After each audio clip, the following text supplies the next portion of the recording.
2005 पूर्वी नियुक्त व त्यानंतर 100% अनुदानित झालेल्या राज्यातील 26,000 मुख्याध्यापक, शिक्षक व शिक्षकेतर कर्मचाऱ्यांना 2005 पूर्वी नियुक्ती ग्राह्य 1982 ची जुनी पेन्शन, उपदान, ग्रॅच्युटी शासनाने त्वरित अंमलबजावणीसह सर्वोच्च न्यायालयात न्यायप्रविष्ट पेन्शन याचिका शासनाने सर्वोच्च न्यायालयात सादर केलेल्या सकारात्मक शपथपत्राची प्रत संघटनेला प्राप्त व्हावी याकरिता अकोला जिल्हा शिक्षण संघर्ष संघटना व जुनी पेन्शन कोर कमिटीच्या वतीने जिल्हाधिकारी यांच्या माध्यमातून शासनाला एका निवेदनाद्वारे मागणी केली आहे।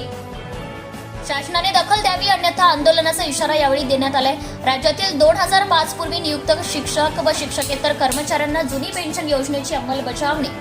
व्हावी यासाठी शिक्षण उपसंचालक अमरावती यांचे 15 मे 2025 च्या पेन्शन पडताळणी अहवाल पत्राची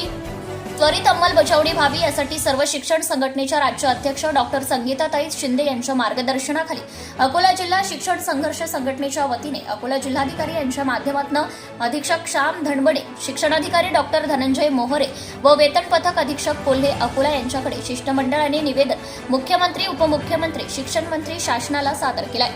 शासनाने दखल घेत न्याय द्यावा अशी मागणी संघटनेचे अमरावती विभाग अध्यक्ष प्राध्यापक अशोक भराड, प्राध्यापक श्रीराम, प्रकाश हरणे, जिल्हाध्यक्ष SB गावंडे, संजय तायडे, धनंजय खेडकर, राजेश चव्हाण, दिलीप अब्तुरकर, बबलू तायडे, सुशील दर्यापूरकर, द्वारकानाथ चिलवंते, ज्योती वसू, शकीकुर रहमान खान,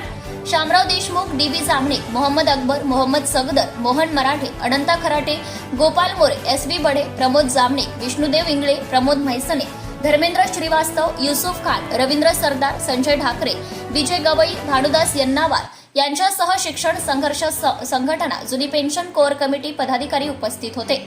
सत्यशोधक न्यूज चॅनलसाठी विशेष प्रतिनिधी संजय तायडे गुरुजी। Subscribe now and press the bell icon. Never miss an update.